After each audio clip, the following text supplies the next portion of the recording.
अतिरिक्त मुख्य सचिव मनीषा म्हैसकरांचा एका मंत्र्यावरती आरोप। विभाग चालवायला महिला नको, एका मंत्र्यानं असं म्हटलं।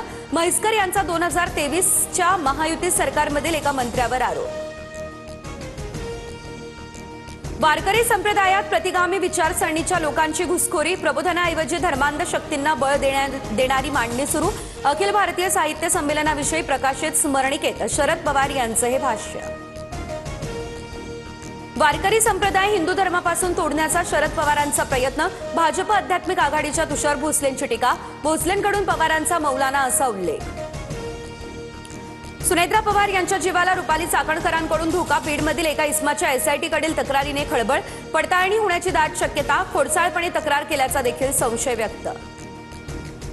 नांदेडसह परभणी आणि हिंगोलीमध्ये भूकंपाचे सौम्य धक्के जाणवले, 4.7 रेक्टर स्केल इतकी भूकंपाची तीव्रता। हिंगोली जिल्ह्यातील पांगरा भूकंपाचं केंद्र असल्याची माहिती।